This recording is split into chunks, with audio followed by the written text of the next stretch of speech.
وہ پہلے سے زیادہ بڑھ گئی ہے۔ اب دیکھنا یہ ہے کہ اگر کسی قسم کی سیاسی محاصرائی ہوتی ہے تو اس کے کیا نتائج نکل سکتے ہیں، تو یہ تمام چیزیں دیکھنی ہوگی۔ اور پھر جیسے میں نے عرض کی کہ جو بیانات دیے جا رہے ہیں وہ انتہائی خطرناک ہے۔ دوسری طرف ملک کے جو اندرونی مسائل ہیں بہت زیادہ ہیں، اور ہرنائی کے اندر، بلوچستان کے اندر ہونے والا ہفتے کے روز کا جو واقعہ ہے انتہائی افسوسناک واقعہ ہے۔ دشمن اس کی پوری کوشش ہے کہ پاکستان کو ڈی سٹیبلائز کیا جائے، ہر طرف محاذ کھول رکھے ہیں اس نے، اور اس طرح کی بزدلانہ کارروائیاں جو ہیں ان کا سلسلہ یہ کوئی نئی بات نہیں ہے، ماضی میں بھی یہ سلسلہ جاری رہا ہے۔ تو ایف سی کے جو 7 جوان شہید ہوئے ہیں ایک انتہائی دلخراش واقعہ، انتہائی افسوسناک واقعہ ہے، اور اس سے اب ہمیں ایک سبق لینا چاہیے اور یہ سمجھ جانا چاہیے کہ اس وقت جو بیرونی سازشیں بہت تیزی سے زور پکڑ رہی ہیں، ان تمام چیزوں سے بھی نبردآزما ہونا ہے، یہ بھی ایک حکومت کے لیے ایک بہت بڑا چیلنج ہے۔ بہرحال جی، تو یہ ساری صورتحال ہے اس وقت، اور بار بار یہ بات کہی جاتی ہے کہ کسی بھی قسم کی محاذرائی کے متحمل نہیں ہو سکتے، سیاسی محاذ کے اوپر خاص طور پہ حکومت کی، یہی حکومت نہیں، ماضی میں جتنی حکومتیں رہی ہیں کسی کی بھی کبھی کوئی ترجیحات میں شامل نہیں رہا کہ عوام کو جو ہے معاشی ریلیف دیا جائے۔ تو عوام کے لیے ہر آنے والا دن پہلے سے زیادہ مشکل ہے، چیلنجز میں بے پناہ اضافہ ہو رہا ہے، دیکھنا یہ ہوگا کہ حکومت اس کو جو ہے وہ کیسے کنٹرول کرتے ہیں۔ تو بہرحال ان تمام معاملات پر آج بڑی تفصیل سے گفتگو ہوگی۔ ایک چھوٹی سی ہم نے بریک لینی ہے، بریک کے بعد جو ہمارے مہمان ہیں ان کا تعارف آپ سے کرواؤں گا، اور اس کے بعد آج کی گفتگو کا آغاز کریں گے۔ چھوٹی سی بریک کے بعد واپس آ رہے ہیں، آپ دیکھتے رہیں گڈ مارننگ کراچی۔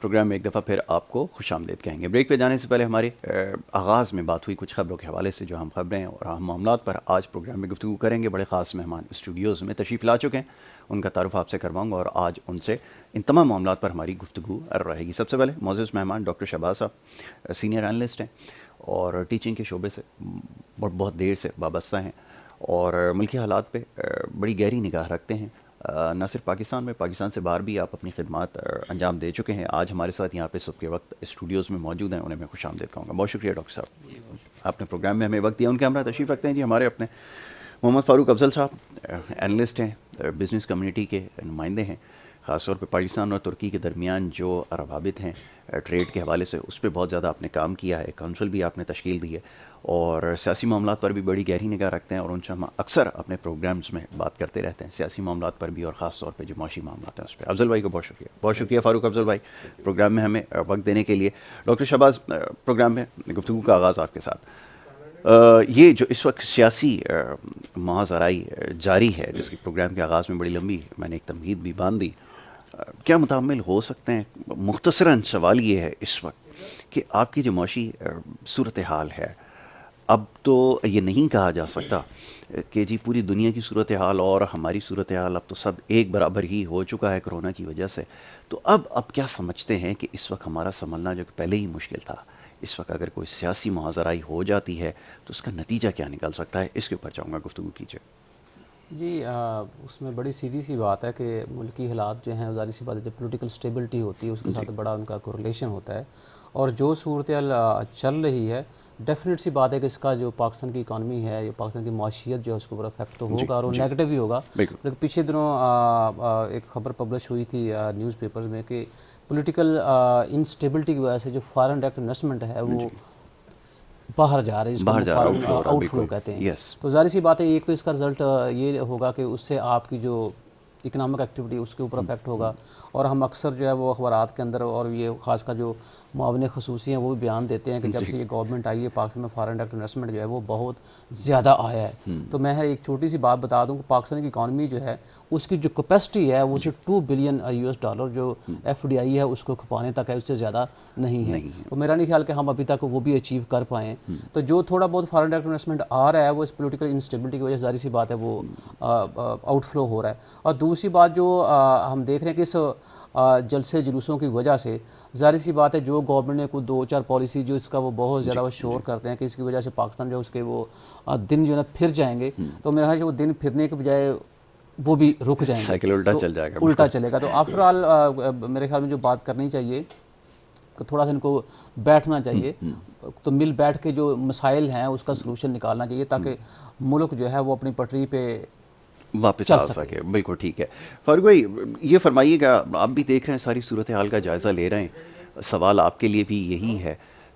ایک پولیٹیکل انسٹیبلٹی ایک بڑا مسئلہ ایک رہا ہے، اور یہ بات بھی ذہن میں رکھنی چاہیے کہ کسی بھی حکومت کی ترجیحات میں شاید کبھی بھی عوام کے مفاد کو کبھی بھی جو ہے وہ مد نظر نہیں رکھا گیا. مطلب یہ جو صورتحال مہنگائی کی ہے پچھلے اتوار میں بھی ایسی ہی تھی. بزنس کے لیے جو چیلنجز تھے ماضی میں بھی وہی تھے، وہی اسٹرگل آپ کی تھی جو ماضی میں ہوا کرتی تھی، آج بھی وہی ہے اور شاید آگے بھی وہی رہے. تو صورتحال میں تو کوئی بہتری نظر نہیں آتی. لیکن اگر یہ جس طرح کے بیانات اس وقت دیے جا رہے ہیں بڑے تشویشناک ہیں، جس طرح کی باتیں ہو رہی ہیں اداروں کے خلاف، جس طرح کے بیانات دیے جا رہے ہیں، عرضہ سرائی ہو رہی ہے، تو یہ تو بڑی خطرناک سچویشن ایمرج ہو رہی ہے. اور ہمارے لیے سچویشن پہلے سے زیادہ کرٹیکل ہوتی ہے، ہر آنے والا دن پچھلے دن سے زیادہ سخت ہوتا ہے. ایسی صورتحال میں کیا کیا جا سکتا ہے، یہ ذرا سمجھائیں. بسم اللہ الرحمن الرحیم. اصل میں یاسر بھائی بات یہ ہے کہ ہمارے ہاں جو بھی پولیٹیکل سیٹ اپ ہے نا، میں ہمیشہ سے کہتا آیا ہوں کہ انفارچونیٹلی وہ سیٹ اپ ہی ایسا ہے کہ جس میں ملک کبھی بھی ترقی نہیں کر سکتا. ٹھیک ہے. میں اس کا بہت بڑا آئی کین ڈیبیٹ ود اینی بڈی کہ جو سسٹم، جس پریویلنگ سسٹم کے تحت ہم اس ملک کو لے کے چل رہے ہیں نا، اس میں یہ ملک کبھی بھی کسی بھی چیز میں ترقی نہیں کر سکتا، کچھ بھی ہو جائے، چاہے اکانومی ہو، ایجوکیشن ہو، ہیلتھ ہو، سوشل سیکٹر ہو، اینی تھنگ. ٹھیک ہے نا. پہلی چیز تو اچھا. سیکنڈلی جو چیز آتی ہے اب اس فرسودہ اور زنگ آلود سسٹم کے تحت جو سیاسی پارٹیاں اپنا اپنا رول پلے کرتی ہیں، اپنا منجن بیچتی ہیں، چیزیں کرتی ہیں، اس میں بھی دیکھنا یہ ہے کہ عوام ہماری انفارچونیٹلی الٹریٹ ہے. ٹھیک ہے. ان کو اس چیز کا قطعی ادراک نہیں ہے کہ کون سی جماعت ایسی ہے جو واقعتاً ملک کے لیے، بھلائی کے لیے تھوڑا بہت سوچتی، زیادہ کوئی نہیں سوچتا. یہ آپ کو بھی آئیڈیا ہے. ایسا ہی ہمیں دیکھنا یہ ہے کہ یار کم برا کون ہے اس وقت. تو ہے تو اللہ کا شکر سب برے، لیکن دیکھنا یہ ہے کہ کم برا کون ہے. تو اس کو لے کے ہمیں اس کو تھوڑا موقع دینا چاہیے. ٹھیک ہے. اب اس میں انفارچونیٹلی ہم اپنے جب ذاتی مفادات کا جب چیزیں آتی ہیں نا، اپنی ذاتی ایک شخصیت کو ابھارنے کے لیے، اپنی ذاتیات کے لیے، تو پھر جیسے یہ جماعتیں جو بھی پولیٹیکل جو سب 11 پارٹیاں اکٹھی ہو گئی ہیں، آپ ان کا پچھلا 30 35 40 سال کا دور دیکھ لیں، اور وہ اس میں انہوں نے کیا ترقی دی، اور اب یہ 2.5 سال کے دور کے رونا رو رہے کہ یہ ملک کیا کر رہا ہے، یہ انہوں نے کیا کر دیا، ملک کو بیڑا گرک کر دیا، یہ کر دیا. تو بھائی آپ بتائیں کہ آپ نے اس ملک کو کیا کیا تھا؟ کیا دودھ کی نہریں بہ رہی تھیں؟ دودھ کی نہریں بند ہو گئی ہیں. شہد ملتا تھا لوگوں کو، گھر گھر کھانا ملتا تھا، ہر چیز غربت نہیں تھی. اکانومی کا اتنا زور تھا کہ ہم تو G7-8 میں آنے والے تھے، اور اس نے آ کے جناب ہم کو 40 نمبر پہ ڈال دیا عمران نے آ کے، اور یوں کر دیا ہے. دیکھیں یہ سارے وہ سیاسی منجن ہیں جو عوام کو بیوقوف بنانے کے لیے، اور اس ملک کے پڑھے لکھے لوگوں کو بیوقوف بنانے کے لیے. بدقسمتی یہ ہے کہ ہمارے ملک کا پڑھا لکھا طبقہ بھی وہ بھی پرانی چیزیں بھول جاتا ہے، اور وہ جو موجودہ چیز ہوتی ہے اس کو لے کے چل رہا ہوتا ہے. یادداشت بڑی چھوٹی ہے، یادداشت بہت چھوٹی سی ہے. اچھا کوئی بھی اپنا اس کا انالائز نہیں کرتا، تجزیہ نہیں کرتا کہ یار یہ جو بکواس کر رہا ہے بندہ، یہ پچھلے دور میں خود کیا کرتا تھا.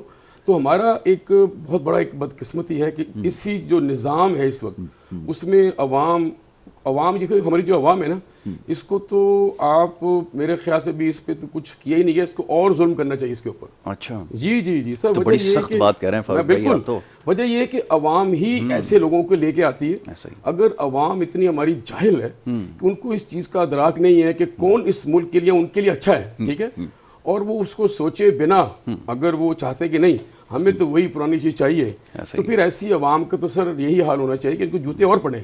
ٹھیک ہے نا. آپ ایوب خان کے زمانے میں مجھے یاد ہے ہم پڑھتے تھے کہ لیٹ 70s لیٹ 60s میں جب 4 آنے بجلی مہنگی ہوئی تھی اور چینی مہنگی ہوئی تھی، تو ایوب کتا ہائے اور کراچی میں کیا ہوا، اور جناب اٹھا کے ہم اس کو باہر پھینک دیا. رائٹ.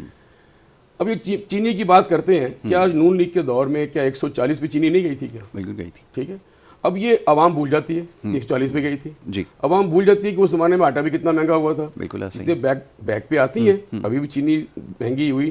چینی کو میں سمجھتا ہوں کہ اس کو اتنا ایشو بنا لیا، وہ خوراک کا حصہ نہیں ہے. اگر میرے گھر میں چینی نہیں آئے گی، بالکل صحیح سر، میں زندہ رہوں گا، مجھے دال چاہیے، مجھے سبزی چاہیے، مجھے گوشت چاہیے، مجھے چاول چاہیے، لیکن وہ چینی چور، چینی قیمت بڑھ گئی. تو یہ عوام بیسیکلی جب تک ایک نظام ٹھیک نہیں ہوگا نا، اس میں بہت ساری چیزیں ریفارمز ہیں ساری.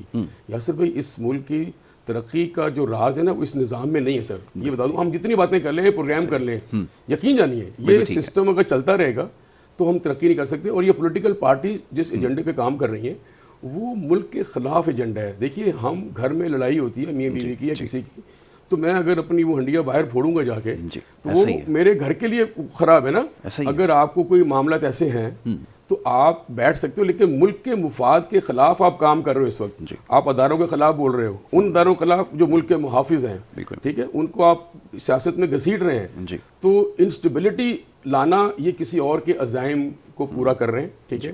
اور یہ شروع سے they are paid and they are pro and we all know کہ I mean from where they are getting money and whom they are basically promoting in Pakistan. تو یہ ہمارے ملکی ادارے جو ہیں نا, جو بڑے ادارے, یہ ان کو بھی سوچنے کی بات ہے. ان کے پاس سب کی فائلیں ہیں, ان کو کھول دیں سر. کوئی کمپرومائز نہیں, کوئی مصلحت نہیں, کوئی سیاسی مصلحت نہیں, سب کو کھول کے سامنے لا دیں. یہ لوگ یہ ہیں بھائی, ان کے کرتوت یہ ہیں. یقین جانے یہ ٹائم ابھی آ چکا ہے کہ سب کھول کے میڈیا پہ ہر جگہ ٹائم خرید کے جو ہے نا عوام کو بتانا شروع. جلسے کرنے کی ضرورت نہیں ہے, media is enough. Social media استعمال کریں, وہ ان کو ننگا کریں سب کو سر, ان کی فائلیں کھول دیں تاکہ سیدھوں کے بیٹھ جائیں. ٹھیک ہے ڈاکٹر صاحب, اب یہ فرمائیے کہ فاروق بھائی نے تو سخت بات کہی ہے, لیکن اب کیا کریں کیونکہ حل کوئی نظر نہیں آ رہا, کوئی امید نظر نہیں آ رہی.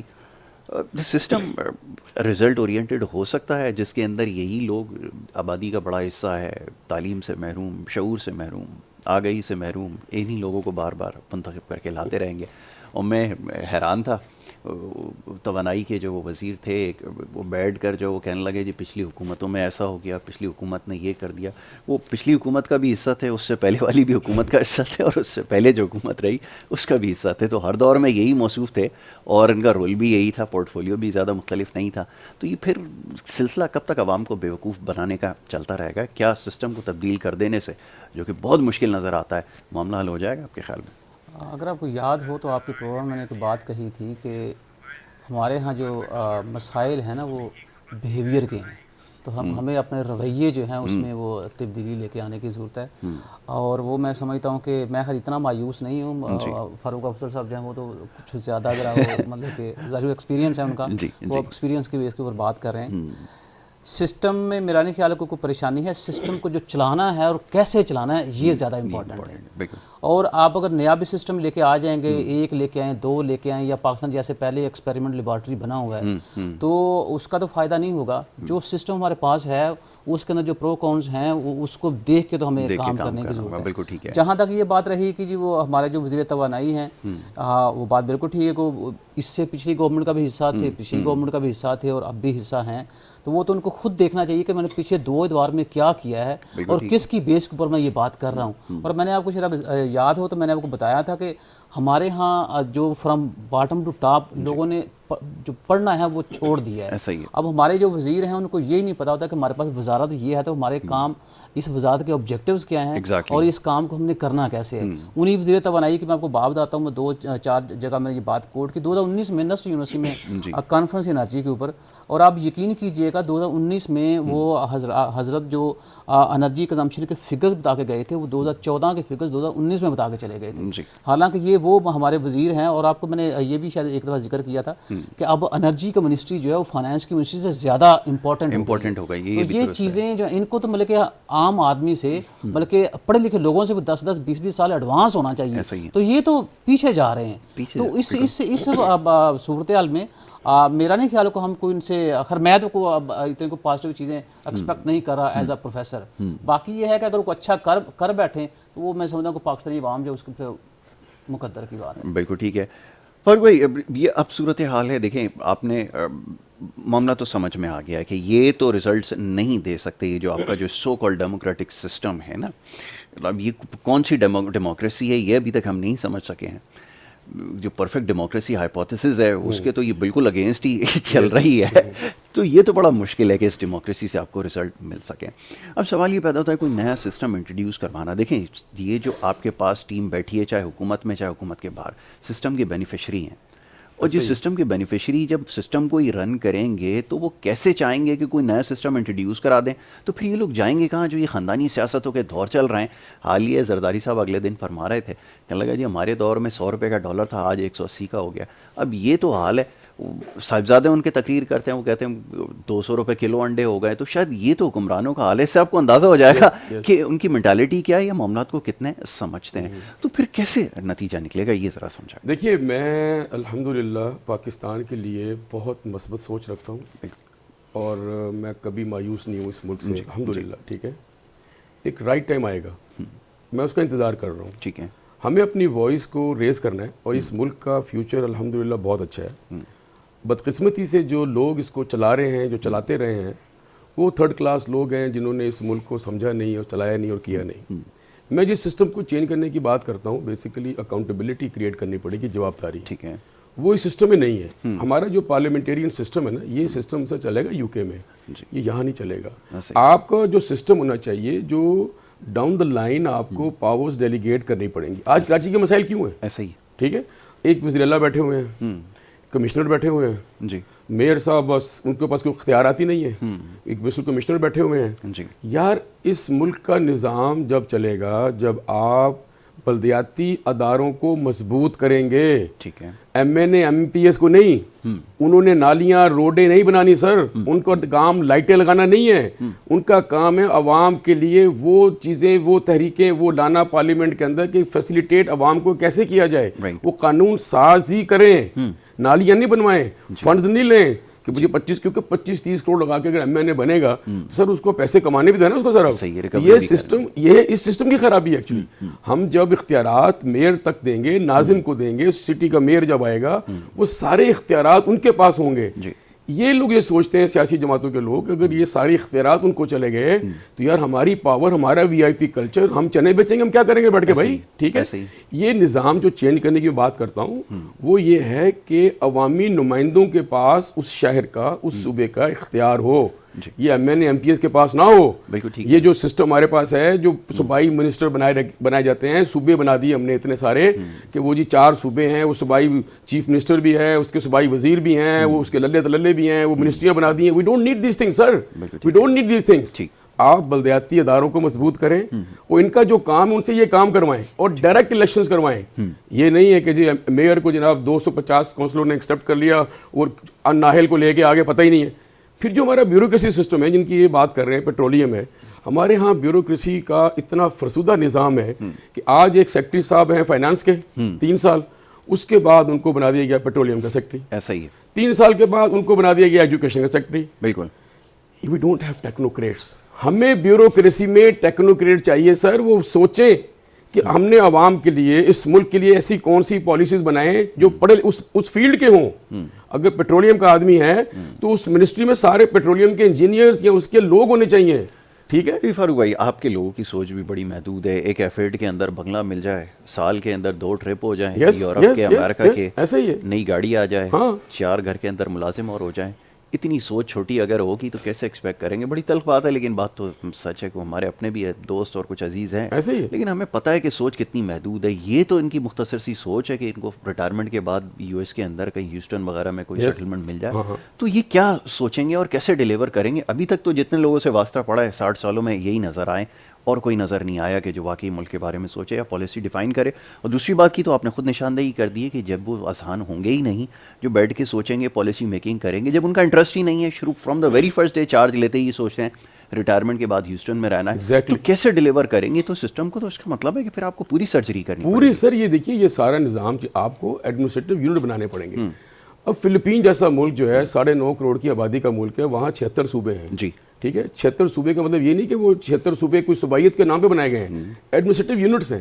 گورنر بھی جو الیکٹ ہوتا ہے وہ ڈائریکٹ الیکٹ ہوتا ہے, میئر ڈائریکٹ الیکٹ ہو کے آتا ہے. ٹھیک ہے, وہ جو ایڈمنسٹریٹو یونٹ بنائیں گے وہ کنٹرول کرنے کے لیے, لوگوں کو آسانیاں دینے کے لیے. ہمارے یہاں 4 صوبے بنا دیے آپ نے, اور جو للے تللے اخراجات, ہمارا کرنٹ بیلنس فیڈرل گورنمنٹ کا دیکھیں. میں یقین جانے ہمیشہ ایک جاوید چودھری صاحب بڑا پہلے اچھا لکھتے تھے, لیکن اب وہ بھی ظاہر ہے کچھ ادھر ادھر ہو جاتے ہیں. لیکن بات یہ ہے کہ 99 میں جب مشرف صاحب آئے تھے تو انہوں نے بڑا اچھا کالم لکھا تھا. اس زمانے میں ان کا جی میں لیکیجز بتاتا ہوں مشرف صاحب کو. اس نے ایک لیکیج بتائی تھی انہوں نے اس دفعہ, تو انہوں نے لکھا تھا کہ صرف جو ٹرانسپورٹیشن ہے نا فیڈرل گورنمنٹ کی ساری, اس کا ان کا جی 67 ارب روپیہ خرچ ہوتا ہے سال کا, جو اپنے گاڑیاں دے رکھی ہیں, اس کی مینٹیننس، ڈرائیورز، یہ سارا سسٹم، پیٹرول وغیرہ جو کچھ بھی ہے، 67 ارب روپیہ اس زمانے میں خرچ ہوتا تھا سر. ایک لیکیج ہے یہ. تو ہمارے جو للے تلے یہ ختم کرنے پڑیں گے. امریکہ میں انڈسٹریلائز جتنی کنٹریز ہیں وہاں گاڑیاں دینے کا کانسیپٹ نہیں ہے سر. آپ اپنی گاڑی پہ آئیں بھائی, آپ پیسہ لگا کے آئے ہو نا. بالکل. تو پاکستانی گورنمنٹ کیوں گاڑیاں دیتی ہے آفیسرز کو, کیوں دیتی گاڑیاں منسٹرز کو؟ انہوں نے گناہگار آنکھوں نے غضب خدا کا آپ کو اللہ کو جواب دینا ہے. 3.5 کروڑ کی گاڑیاں یہاں کھڑی ہیں آپ کے شہر میں سرکاری نمبر پلیٹ کے اوپر. آپ بتائیں کس نے الاؤ کیا سر ان کو, کس نے الاؤ کیا ہے؟ یہ ظلم ہے اس ملک کے ساتھ, اس قوم کے ساتھ کیا کھیل ہو رہا ہے کہ آپ دیکھیں وہ 3.5 کروڑ کی گاڑی سرکاری نمبر پلیٹ کے اوپر لوگوں کے پاس کھڑی ہوئی ہیں. کون پوچھنے والا ہے؟ سر یہ گاڑیاں دینا بند کرنا چاہیے. ان کو لم سم سیلری دیں, جہاں سے مرضی رہو, کوئی گھر نہیں, کوئی کچھ نہیں, خود جاؤ خود آؤ, اپنی گاڑی رکھو بھائی, کوئی جھنڈا نہیں لگے گا, کوئی نمبر پلیٹ نہیں ہوگی. یہ جو پریویلیجز ہے نا, یہ جو گرین نمبر پلیٹ اور وہ سگنل بھی توڑ دے, کہیں بھی پارک کر دے, کچھ بھی کر دے, یہ وی آئی پی کلچر, سر یہ ہمیں ختم کرنا پڑے گا. ہم ملک باہر, میں بھی امریکہ بھی رہ کے آیا ہوں, فلپین بھی رہا ہوں, ہم نے سر لوگوں کو دیکھا وہاں سسٹم کیسا ہے, کس طرح لوگ چلتے ہیں, ٹھیک ہے نا. ہمارا یہ فرسودہ نظام جو ہے نا یہ ٹھیک کرنا پڑے گا. اور ہمیں, میں ہمیشہ کہتا ہوں ایجوکیشن کے پوائنٹ سے, میں ریفارمز کونسل میں نے بات کی تھی ہمارے, کہ ہمیں سب سے پہلے کردار سازی پہ توجہ دینی. جو ہماری جنریشن ہے اس کی کریکٹر بلڈنگ نہیں ہو رہی ہے سر. ہم جو نظام تعلیم لے کے بیٹھے ہوئے ہیں اس سے آپ کوئی اچھے لوگ پیدا نہیں کر رہے ہیں, نہ اچھا پاکستانی, نہ اچھا مسلمان, نہ اچھا شہری. تو ہمیں کردار سازی پہلے ایجوکیشن کی ڈراسٹک ریفارمز لانی پڑیں گی, جس میں ہمارے بچوں کی کردار سازی ہو, کریکٹر بلڈنگ ہو. تو یہ ملک ایسا سے بڑھے گا. ڈاکٹر صاحب کا تعلق میں ماشاء اللہ خود ایجوکیشن کے شعبے سے. ڈاکٹر صاحب کر سکتے ہیں یہ کو, ہمارا تو ایک بڑا دیرینہ مطالبہ ہے, لیکن اگر اس میں خطرہ یہ ہے کہ اگر یہ ہو گیا جو ایجوکیشنل ریفارمز کی بات کر رہے ہیں فاروق بھائی, اگر وہ ہو جاتے ہیں تو پھر تو یہ کچھ بھی نہیں بچے گا, یہ لوگ بھی نہیں بچیں گے, اور یہ جو فرعون یہاں پر آپ کے گھوم رہے ہیں مہنگی مہنگی گاڑیوں کے اندر سرکاری نمبر پلیٹ میں, تو یہ بھی سب ختم ہو جائے گا. اور اگر یہ ٹوٹ گیا اسٹیٹس کو تو اس کا مطلب ہے کہ پھر تو بہت بڑا ریولوشن آ جائے گا. تو یہ تو ہونے نہیں دینا, چاہے کچھ بھی ہو جائے. کیسے لے کر آئیں گے ریفارمز, یہ سمجھائیں. دیکھیں وہ میں نے پہلے آپ سے بات کی تھی کہ رویہ جو ہے نا, رویہ اس کے اندر چینج لے کے آنے کی ضرورت ہے. بیسیکلی اکاؤنٹیبلٹی یہ ہوتی ہے کہ ہم خود دیکھیں کہ ہم کیا کر رہے ہیں. فرض کریں میں اگر اپنی اگزامپل دوں تو میں اللہ کا شکر ہے کہ جتنا میں ابھی تک پبلش کر چکا ہوں یا جتنا میں نے کام کیا اس ملک کے لیے, میں آگے اگر کام نہ بھی کروں تو میرا خیال ہے کہ میری نسل جو بالکل آرام سے بیٹھ کے کھائے گی, اللہ کا شکر ہے. لیکن میں یہ سوچ کے کام کرتا ہوں کہ اللہ تعالیٰ کی ذات نے مجھے کیپیسٹی دی ہے ریسرچ میں پاکستان کا جھنڈا بلند کرنے کے لیے, تو پھر میں اس جھنڈے کو اور بلند کروں جتنا میں کر سکتا ہوں, جب تک میرے ہاتھ جو ہیں میرا ساتھ دیتے ہیں. یہ بیسیکلی ہوتی ہے آپ کی اکاؤنٹیبلٹی. اب جہاں تک رہی وہ 3 کروڑ گاڑیوں کی بات آپ کر رہے ہیں, تو وہ ان کو سوچنا چاہیے کہ عوام جو ہے کہ ایک طرف ہم 3 کروڑ کی گاڑی میں بیٹھے ہوئے ہیں, 7,000 سی باتیں, اور بھی 2-4 پروٹوکول گاڑیاں ہوں گی, اس میں گارڈز بھی ہوں گے, ان کے ہاتھوں میں اسلحہ بھی ہوگا, جو بندوقیں کچھ اس میں وہ بلٹس بھری جائیں گی, پیٹرول چلے گا. تو کیا واقعی ہماری عوام جو ہے وہ اس قابل ہے کہ ان کے اوپر ہم اس طرح کے ان پروڈکٹیو ایکسپینڈیچر جو ہیں ان کا بوجھ ڈالیں؟ تو اکاؤنٹیبلٹی تو یہاں سے شروع ہوگی. اب جہاں تک بات اب کر رہے ہیں دوسری کہ اگر یہ لوگ یہ بات ذہن میں رکھیں کہ ہمیں کل کو مرنا بھی ہے, تو پھر تو میرے خیال میں ان کو ایجوکیشن جو ہے وہ اس کے اوپر توجہ بھی دینی چاہیے. ٹھیک ہے. اچھا ڈاکٹر صاحب قطع کلامی کی معذرت, اسی نقطے سے آغاز کروں گا. ایک چھوٹی سی بریک کے لیے کہا جا رہا ہے, ایک چھوٹی سی بریک لیتے ہیں, بریک کے بعد واپس آئیں گے اور گفتگو کو جاری رکھیں گے. آپ دیکھتے رہیں گڈ مارننگ کراچی.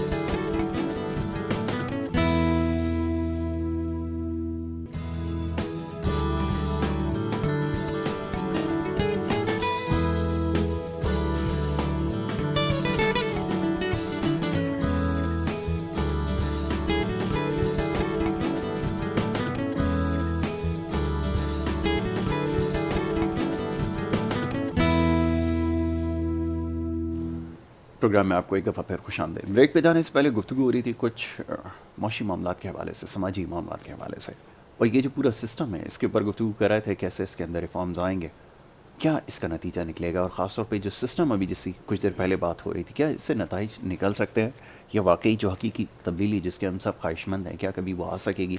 اس حوالے سے گفتگو ہو رہی تھی. ڈاکٹر شہباز صاحب یہاں پہ تشریف فرمائے, ان سے بات ہو رہی تھی. ڈاکٹر صاحب آپ ایجوکیشن سیکٹر کے حوالے سے ہم گفتگو کر رہے تھے, اور یہ جو فرسودہ نظام ہے اس کا تو بڑا فائدہ ہے, اور اسی کی وجہ سے نسل در نسل ہم دیکھتے ہیں کہ وہ موروثی سیاست جو ہے وہ چلی آ رہی ہے, اور وہ چلتی رہے گی. اس کا سلسلہ تب تک نہیں رکے گا جب تک آپ لوگوں کو ایجوکیٹ نہیں کریں گے تو یہ تو ممکن نظر نہیں آتا. پھر کیا سوچنا چاہیے کہ کیا کون سی حکومت آئے گی؟ جیسے اس حکومت کے بارے میں کہا جا رہا تھا کہ جی کوئی بڑی تبدیلی آ جائے گی, کچھ فیصلے ہوں گے ایسے جو ماضی میں کمی نہ ہوئے, لیکن تبدیلی تو کہیں پہ کوئی نظر نہیں آئی. یہ کیسے ممکن ہو سکے گا, یہ سمجھائیے. نہیں جی, فیصلے ہوئے ہیں ایسے جو پہلے ماضی میں نہیں ہوئے, یہ بات آپ نہ کریں. دوسری بات یہ ہے کہ ایجوکیشن جو ہے از ویری امپورٹنٹ, اس کے بغیر پاسبلٹی نہیں ہے. اور اسی لیے شاید پتہ نہیں اس ملک کے لوگوں کو پچھلے 74 سال سے جو ہماری پریورٹی تھی ایجوکیشن کے پوائنٹ آف ویو سے, ادھر ہم نہیں گئے اور نہ عوام کو اس طرف متوجہ کیا گیا ہے. کیونکہ چائنا کی ایک کہاوت ہے, وہ کہتے ہیں اگر آپ نے ایک نسل سنوارنی ہے تو آپ جنگل جو ہے نا وہ لگانا شروع کر دیں, لیکن اگر آپ نے پوری قوم سنوارنی ہے تو پھر اس کو پڑھانا شروع کر دیں. تو یہ اس طرف ان کو توجہ دینی چاہیے تھی. جیسے ہم پیچھے بات کر رہے تھے رویے کی, اور اس میں فاروق صاحب بالکل صحیح بات کر رہے تھے کہ جب تک کردار سازی نہیں ہوگی تو اس وقت تک جو رویے ہیں وہ چینج نہیں ہوں گے. اب میرا سوال یہ ہے کردار سازی کیسے آئے گی؟ کردار سازی اسی وقت آئے گی کہ جب آپ اپنی اکاؤنٹیبلٹی, اپنا جو آپ کے وہ فرائض ہیں اس کو آپ توجہ دیں گے. میرے کو تھوڑا سا اگر ہم دیکھیں کہ جیسے یو ایس اے کی بات کریں, یو کے کی بات کریں, میں دو جو ان کے فارمر وزیر دفاع تھے میں اس کی بات کریں, جیسے کنڈالیزا رائس تھی, وہ فارن افیئرز کی بہت بڑی ایکسپرٹ تھی. اگر آپ کو یاد ہو کہ یو کے میں ایک وزیر دفاع تھے جیک سٹرا, تو وہ اپنے اس فیلڈ کے ایکسپرٹ تھے, وہ بکس لکھ کے آئے تھے, اپنے فیلڈ میں کام کیا تھا. تو یہ جو چیزیں ہوتی ہیں یہ اس وقت ہوتی ہیں کہ جب آپ بالکل آپ کو کانفیڈنٹ ہوتا ہے اپنے اوپر کہ چونکہ میں آلریڈی اپنے اس فیلڈ کے اندر کام کر کے میرے پاس آئیڈیاز ہیں, تو میں چیزوں کو جو ہے اس ملک میں امپلیمنٹ کروں گا اور اس کی پریکٹیکل شیپ جو ہے وہ لے کے آؤں گا, اور اس سے پھر جو معاشیت کی ترقی کے مثبت ثمرات ہیں وہ عوام تک پہنچیں گے. تو یہاں تو میرے خیال کہ کوئی ایسا بندہ مجھے بتا دیں جس نے اپنے فیلڈ کے اندر کام کیا, اور سوائے اس کے یہ جو پچھلی گورنمنٹ کے اندر بھی کام خراب ہوا اس میں بھی میں تھا, پچھلی گورنمنٹ میں بھی کام خراب ہوا اس میں بھی میں تھا, اب اس گورنمنٹ میں بھی کام خراب ہو رہا ہے اس میں بھی میں ہوں. تو مجھے بتائیں پھر جواب دہ کون ہے؟ تو اگر تھوڑا سا جیسے میں بات کر رہا تھا کہ تھوڑا سا ان کے ذہن میں یہ ہو کہ ہم بھی کسی ذات کو جواب دہ ہیں. کیونکہ یہاں پہ جو بندہ بھی آتا ہے 5 سال کے لیے ہم اس کو سلیکٹ کرتے ہیں, 4 سال کے لیے اس کو سلیکٹ کرتے ہیں, وہ دوسرے ٹینیور کی بات کرتا ہے. وہ یہ بات نہیں کرتا ہے کہ میں کام اتنا زیادہ کروں کہ لوگ خود بخود مجھے جو ہیں وہ آفر کریں کہ آپ دوسرا ٹینیور بھی ہم آپ کو دے رہے ہیں. تو یہ تھوڑی سی چیزیں جو وہ اس طرح ہوں, اور اس کے لیے جو وہی بات ایجوکیشن جو ہے وہ بہت ضروری ہے, اس کے بغیر پاسبلٹی نہیں ہے. بالکل ٹھیک ہے, ایجوکیشن کے بغیر تو کوئی بھی چیز ممکن نہیں ہے. کبھی خیال آتا ہے کہ یہ جو 5 سال بڑا مشکل ہو جاتا ہے اپوزیشن کے لیے برداشت کرنا اور ڈیلیور کرنا بڑا مشکل, تو اس کا ٹائم پیریڈ کم کر دیتے ہیں, اس کو 5 سال سے کم کر کے 3 سال کر دیتے ہیں, مسئلہ حل ہو جائے گا. اس سے مسئلہ حل ہو سکتا ہے؟ نہیں دیکھیے یہ اسی صورت ممکن ہے. ہمیں سیکھنا چاہیے دوسری اقوام سے, ٹھیک ہے, اور اس میں چاہے کوئی بھی ملک ہو, اس وقت دنیا بھری پڑی ہے, اور میں یہ سمجھتا ہوں جو امریکن اس وقت صدارتی نظام ہے نا وہ ہماری خلافت کے نظام کے بہت قریبی نظام ہے. وہاں جو پاورز دے رکھی ہیں انہوں نے لوگوں کو ڈاؤن دا روڈ, وہاں کے جو میئرس جو اتنے, اور جو ان کے جو بلدیاتی نظام جو اتنا اسٹرانگ ہے, ان کا جو پاورز ہیں. میں فلپین آپ دیکھیں ان کے جو پڑھایا جاتا ہے, میرا جو ایجوکیشن ریفارم کی جو بات کرتا ہوں اس میں کردار سازی جو ہوگی نا سر, وہ یہ ہوگی ہمارا جو قرآن ہے نا سر, اللہ تعالیٰ نے سارا نظام اس میں دیا ہے. حقوق اللہ صرف 5 ہیں, 95% حقوق جو ہے نا حقوق العباد اور معاملات ہیں. جب بچوں کو ہم 6ٹھی کلاس سے یہ پڑھانا شروع کریں گے نا ترجمہ قرآن کا, صرف ترجمہ, تفسیر کی بات نہیں کر رہا کیونکہ ہر بندے کے عقائد ڈفرینٹ ہیں, آپ ترجمہ پڑھانا شروع کریں. میٹرک انٹر تک سکول ہونا چاہیے, میٹرک تک نہیں ہونا چاہیے. اس دن وہ پڑھے گا نا ترجمہ, تو سر وہ کردار سازی اس کو ہوگی کہ مجھے معاشرے میں رہنا کیسے ہے, میرے ساتھ والے کے حقوق کیا ہیں, میرے پڑوسی کے کیا حقوق ہیں, ٹھیک ہے, مجھے صفائی کا کیسے خیال رکھنا ہے, مجھے بڑوں کو کیسے خیال کرنا ہے, میں نے کسی کا حق نہیں مارنا, میں نے جھوٹ نہیں بولنا, میں نے غیبت نہیں کرنی, میں نے کمٹمنٹ پوری کرنی جو اللہ نے مجھے کہا گیا ہے, ٹھیک ہے. تو ہم نے بچوں کی جو کردار سازی کرنی ہے نا, وہ جب تک اپنے اس نظام کو جو اللہ کا نظام ہے وہ ہم اسکولوں میں رائج نہیں کریں گے نہیں ہوگا. سیکنڈلی کسی ملک, مجھے آپ ایک ملک بتا دیں کوئی بھی جس نے کوئی غیر ملکی زبان مستار لے کے اپنے ملک کی ترقی کی ہو, مجھے بتا دیں آپ Russia, China, France, Germany, China, ہر ملک نے اپنی زبان میں پڑھا اور ترقی کی. ہمیں ملک ہمارے ذہنوں میں ڈال دیا گیا کہ جب تک تم منہ ٹیڑھا کر کے انگریزی نہیں بولو گے بیٹا تم ترقی نہیں کر سکتے. ہمارا نظام تعلیم جو ہے نا وہ سر ہماری اپنی زبان میں ہونا چاہیے. ایسا ہی میں ایسے ایسے ٹیلنٹڈ لوگوں کو جانتا ہوں جو انگریزی میں ایکسپریس نہیں پاتے, بیچارے وہ پیچھے رہ جاتے ہیں. اردو میں پوچھو ایسا بتائیں گے کہ آپ سمجھے, یقین نہیں ہے. ہم اپنے ٹیلنٹ کو ضائع کر رہے ہیں. ٹھیک ہے, ہمارا نظام تعلیم کمپلیٹلی, چاہے وہ میڈیسن پڑھے چاہے وہ انجینئرنگ پڑھے, کمپلیٹلی اردو میں ہونا چاہیے سر, کمپلیٹلی. ٹھیک ہے, جب تک ہم یہ نہیں کریں گے. اور یس, ایز اے فارن لینگویج, ایک لینگویج بچے کو سیکھنا کمپلسری ہو, چاہے وہ انگلش سیکھے اس وقت, فرینچ سیکھے, جرمن سیکھے, اینی تھنگ, یو نو. تو ایک سسٹم کچھ ہم نے ریفارمس بنائی ہیں, اس کو میں نے ترویج بھی کی ہے, اس کی میں نے کیا بھی کوشش. دیکھیے, ہمیں جب تک یہ نہیں کریں گے نا تو کردار سازی نہیں ہوگی, اکاؤنٹیبلٹی پھر سسٹم میں آئے گی. سسٹم ہم نیا چینج کریں. یہ جو پارلیمنٹرین سسٹم ہے, یہ صوبائی وزراء اور صوبائی حکومتیں اور صوبائی system, you need to abolish this system, sir. You need to abolish this system. We have to have administrative units, اور اس کا جو پاورز ہیں وہ نیچے ڈاؤن دا لائن جو ہے عوام میں منتقل کریں اور ان کو کھیلنے دیں. ترکی کا نظام دیکھیں, سے میں ٹرکی, میرا اپنا سیٹ اپ بھی ہے وہاں پر. اب اردوان صاحب جب میئر تھے, یا ان کا جو میئر بھی ہوتا ہے بڑا پاورفل ہوتا ہے وہ, ٹھیک ہے, اور وہ نشاندہی کرتا ہے کہ اس میئر اگر یہ بن گیا ہے, یہ پرائم منسٹر بھی بن سکتا ہے جا کے. یہ مطلب ایسا نظام ہے ان کا. تو یہ ہمیں, اور وہ میئر بڑا پاورفل ہوتا ہے, اس کے پاس ساری پاورز ہوتی ہیں شہر کی. تو ہمارے پاس کیا میئر کے پاس چیزیں ہوتی ہیں؟ ہمارا میئر تو صرف وہ دیکھتا ہے کہ صفائی والوں کا انچارج ہے, بس ختم. اور کیا اس کے پاس؟ نتھنگ.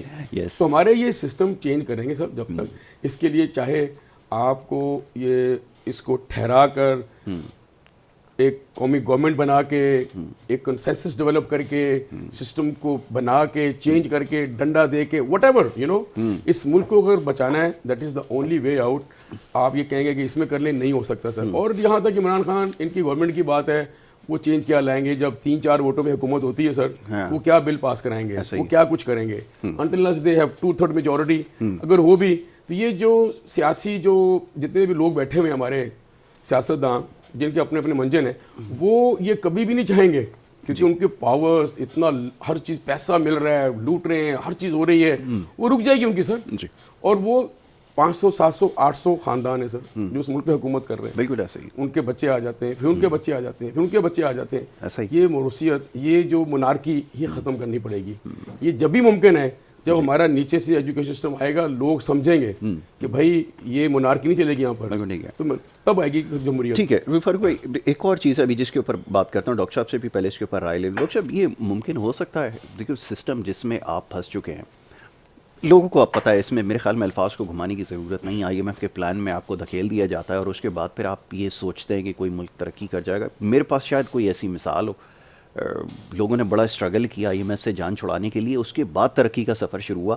تو یہ ممکن کیسے ہو سکتا ہے کہ ہر حکومت آتی ہے اور اس کے پاس یہی ایجنڈا ایک ہوتا ہے کہ جی ملک جو ہے وہ ورج آف کولیپس پہ تھا, تو ہمارے پاس کوئی سیکنڈ آپشن نہیں تھا, تو ہمیں IMF کے پاس جانا پڑا. ایون یہ کہ خان صاحب بھی ماضی میں کبھی فرمایا کرتے تھے کہ جی اس سسٹم میں جانے سے اچھا ہے کہ میں خودکشی کر لوں, لیکن اب یہ کہتے ہیں کہ جی بہت دیر ہو گئی جانے میں, پہلے چلے جاتے تو صورتحال بہتر ہو جاتی.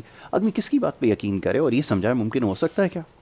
دیکھیں جی, IMF ایک بینک ہوتا ہے نا آپ کا, بینک کے پاس آپ جاتے ہیں, بینک سے آپ لون لیتے ہیں, ٹھیک ہے, اور بینک جو ہے لونس کے اگینسٹ آپ سے کچھ کاسٹ وصول کرتا ہے جس کو ہم انٹرسٹ ریٹ کہتے ہیں. اب آج IMF وہ بھی ایک بینک ہے. بیسکلی IMF کرتا کیا ہے کہ وہ آپ کو کہتا ہے کہ آپ اپنا گھر چلانا ہے, ٹھیک ہے, اس کے لیے آپ کو یہ کچھ کرنا پڑے گا. ٹھیک ہو گیا. اس میں 2 ایلیمنٹ جو بڑے امپورٹنٹ ہیں. ایک وہ کہتا ہے جی آپ اپنے جو غیر ضروری اخراجات ہیں نا, ہاں جی, اس کو کم کریں, وہ نہیں ہو سکتا. اور دوسرا آپ نے اپنی آمدن جو ہے وہ بڑھانی ہے. اور آمدن کیسے بڑھانی ہے کہ آپ اس طرح سے آمدن بڑھائیں. ٹھیک ہے. اس میں ٹیکس جو ہے اس کا وہ اچھا خاصا جو ہے وہ رول آتا ہے, کیونکہ آپ کا ابھی بھی جو ٹیکس ٹو GDP ہے وہ شاید 9 to 10% ہے, جو کہ تقریباً کو 20 سے 25% ہونا چاہیے.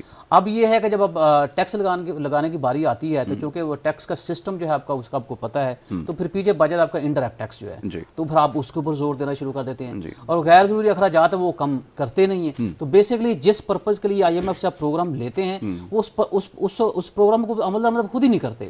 جیسے ابھی ہماری بات ہو رہی ہے کہ اتنے بڑے بڑے لیوش گاڑیاں ان کے پاس ہوتی ہیں, مطلب اس کے ساتھ گاڑیوں کی سپورٹ کے لیے اور گاڑیاں ہوتی ہیں, ان گاڑیوں کو چلانے کے پھر آپ کے پاس جو ہیومن فورس ہے وہ بھی ہوتی ہے. تو یہ چیزیں ساری خرچ ختم ہونی چاہیے. ابھی جیسے فاروق صاحب اگزامپل ٹرکی کی اگزامپل دے رہے تھے, فلپین کا بتا رہے تھے, مطلب کہ جو UK کا اپوزیشن لیڈر ہے وہ سائیکل پہ پارلیمنٹ آتا ہے وہ اجلاس اٹینڈ کرنے کے لیے. ہمارے ہاں کوئی اپوزیشن لیڈر اگر وہ نیب کے پاس جاتا ہے تو نیب کو مصیبت پڑ جاتی ہے کہ اب اس کی جو سیکیورٹی ہے اس کا کیا کیا جائے.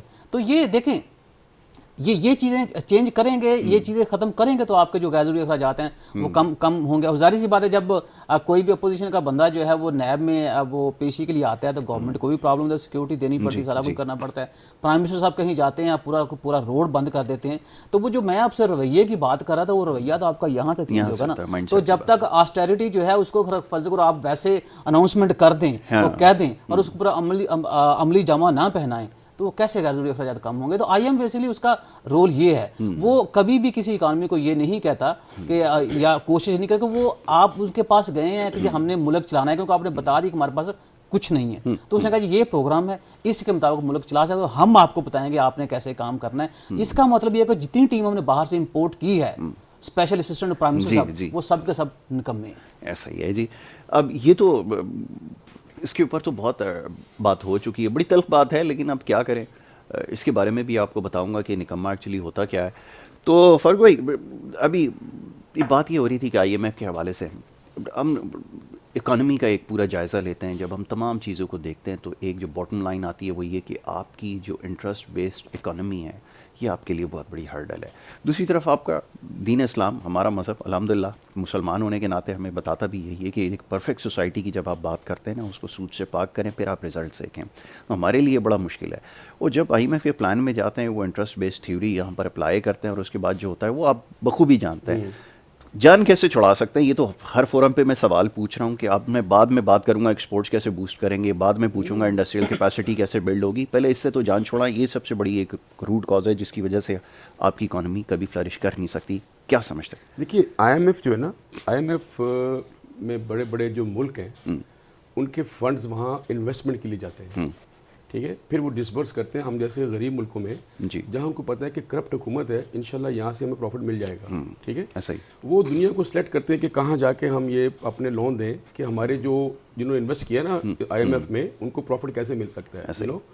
اچھا, اسی کے لیے جو ابھی ڈاکٹر صاحب بات کر رہے تھے کہ نکمے نہیں ہوتے سر, وہ جو بندے بھیجے گئے ہیں, حفیظ پاشا صاحب ہیں یا رضا باکر صاحب ہیں یا اور ہیں, جب وہ بندہ لون دیتا ہے نا billions of dollars, they want to make sure کہ یار ہمارا پروٹیکٹر وہاں کو بیٹھا ہو کوئی, ایسا ہی, ٹھیک ہے, اور جو پالیسیاں ہم دے رہے ہیں نا ڈنڈا دے کے کروائے ان کو, ایسا ہی, جس میں ان کا مقصد یہ نہیں ہوتا کہ اس ملک کی اکانومی اچھی ہو جائے. یہ بتا دوں آپ کو میں, آئی ایم ایف کا یہ کبھی بھی موٹیو نہیں رہا کہ اس ملک کی اکانومی کو بہتر کرنے کے لیے وہ ہمیں پیسے دیں. وہ ہمیشہ پیسہ دیتے ہیں کہ اس ملک کے جو اوپر کے لوگ ہیں ان کے اخراجات کو پورا کرنے کے لیے ہم کس حد تک جا سکتے ہیں, اور پھر اس کو نچوڑ کے ہم ٹیکسز بڑھا کے اس کے پیسے ان کی عوام سے لیں تاکہ یہ اسی گھن چکر میں رہیں, ان کی عوام اور وہ لوگ یہ اٹھ نہ سکیں اس چیز کے لیے, ٹھیک ہے. تو یہ جو ہمیں آئی ایم ایف کا جو جانا پڑتا ہے اس کے لیے سیدھی سی بات یہ ہے ایک ویژنری لیڈرشپ چاہیے آپ کو. پوٹن جب آیا رشیا کا, میں رشیا پاک رشیا بزنس کونسل کا 14 سال چیئرمین رہا ہوں, ٹھیک ہے, آئی ہیو ورکڈ ہارڈ, میرا آفس تھا, میرا سیٹ اپ تھا وہاں پر بھی. 8 سال میں ہی ٹرن اراؤنڈ دا کنٹری. 99 میں Russia was at the verge of disintegration اور per capita income was less than $280. 2007 میں جب وہ گیا ہے پوٹن, کنٹری جو ہے نا اس وقت آپ سوچ, اچھا ڈالر کی پیریٹی اس وقت 3000 روبل تھی $1 کے اگینسٹ. جب ساتھ میرا وہی آفس تھا اس وقت 2007 میں جب وہ گیا ہے تو سر اس کے پاس فورن ریزروز تھے $532 بلین کے. He had made that country the largest gas exporting country of the world. Yes. He made that country second largest oil producing country of the world. Per capita income boosted to $11,000, which was 7 years back like less than $280. And the country was at the verge of disintegration. ٹھیک ہے. Exports اس کا جو consumer GDP purchasing power parity تھی, it had gone to $1.9 trillion. ٹھیک ہے. یہ ساری چیزیں اس نے 8 سال میں کی, 2 اپنے ٹینیور میں, ٹھیک ہے. یہ ہے ویژن کہ کوئی ملک کے لیے کیا کام کرنا چاہتا ہے. صرف 8 سال کے اندر 8 سال کے اندر I tell you, ٹھیک ہے. اور یہ ہمارے سامنے کی چیزیں ہیں, ایسا نہیں ہے کہ کوئی کچھ سٹوری سنا رہا ہوں آپ کو میں, ٹھیک ہے نا. ان کے پاس, اور پھر سیکنڈلی آئی ایم ایف کو $300 بلین کا 1 چیک پیمنٹ کیا انہوں نے کہ گیٹ آؤٹ. بالکل, انہوں نے کہا ہمیں نہیں چاہیے, بولو get out, I don't need your money, ٹھیک ہے. تو یہ چاہتے نہیں ہیں آئی ایم ایف والے کہ یہ ہمارا لون پے بیک ہو جائے. اچھا, جان چھوڑنے کا جہاں تک مسئلہ ہے نا, دیکھیے اس کا کیا ہے کہ انفارچونیٹلی بدقسمتی سے ہمارے جو حکمران آئے, جی الحمدللہ ان کو عقل تو ہوتی نہیں, ٹھیک ہے, انڈسٹریلائزیشن کا تو سوچتے نہیں, وہ نہیں سوچے. یہ جب جان چھڑائیں گے کیسے آپ؟ ہمارے ہاں ایس ایم ایز کو پروموٹ نہیں کیا گیا, ایسے ہی, جو کہ کسی بھی ملک کی اکانومی کی اساس ہوتی ہے. ہمارے ہاں انڈسٹریلائزیشن کا وہ سیٹ اپ نہیں بنایا گیا کہ لوگ انڈسٹری کی طرف جائیں. ابھی عمران صاحب نے بڑا اچھا اعلان کیا تھا کنسٹرکشن کے لیے کہ جی وہ آپ 31 دسمبر تک کی ڈیٹ ہے اس کی کہ جہاں سے پیسہ لائیں ہم آپ سے نہیں پوچھیں گے اگر آپ کنسٹرکشن میں انویسٹمنٹ کرتے ہیں. میں نے پچھلے پروگرام میں آپ سے کہا تھا کہ چلے آپ کی پروگرام کے وساطت سے یہ میسج پہنچے کہ بھائی اللہ کے بندے اگر آپ یہ ساری انڈسٹری کے لیے کر دو کہ جی 1 سال کے لیے ہم آپ کو ٹائم دے رہے ہیں, انڈسٹری لگاؤ, ہم آپ سے پیسے کا نہیں پوچھیں کہاں سے آیا. سر باہر والے گلے پڑ جائیں گے اب تو ایف اے ٹی ایف آپ کے. سر نہیں, پیسہ دیکھیں ہمارے ملک کے اندر لوگوں نے رکھا ہوا ہے نا آپ نے, بالکل ایسا ہی آپ سر گریجولی آپ ایس ایم ایز کو پروموٹ کریں گے نا سر, آپ پیسہ لگائیں.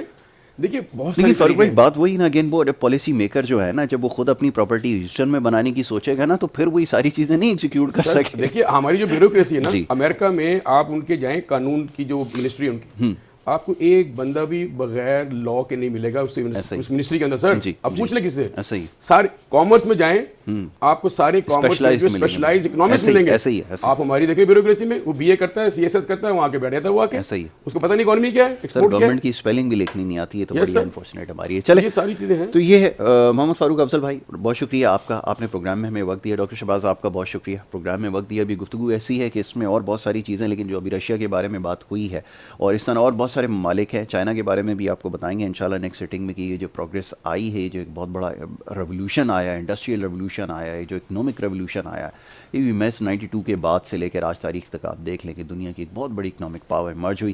یہ سب کیسے ممکن ہوا اور کیسے ہو سکتا ہے یہ؟ ہم لوگ یہ 5 سال میں جو ہے ماضی کی حکومتوں کا گن صاف کرنے کی بات کرتے ہیں, تو 5 سال میں بہت کچھ ہو سکتا ہے اگر ڈیلیور کرنا چاہتے ہوں, اگر ول ہو. اور یہ جو ایکسپینڈیچر جس کا ہم بار بار یہاں تذکرہ کر رہے ہیں کہ یہ جو مہنگی مہنگی گاڑیاں اور اس کے پیچھے یہ جو گاڑیوں کے ساتھ جو ان کے پروٹوکولز آ رہے ہیں, اگر ان سے آپ جان چھڑائیں گے تو یقیناً آپ کو بہت بچت اس سے ہو سکتی ہے. بہرحال جی, ان تمام موضوعات پر انشاءاللہ آگے بھی گفتگو رہے گی. پروگرام کا پہلا سیگمنٹ اختتام پذیر ہوتا ہے, دوسرے سیگمنٹ کی طرف بڑھنا ہے. اسکیجول گیسٹ ہمارے ساتھ موجود ہوں گے. ایک چھوٹی سی بریک لے رہے ہیں, واپس آئیں گے. آپ دیکھتے رہیں گڈ مارننگ کراچی.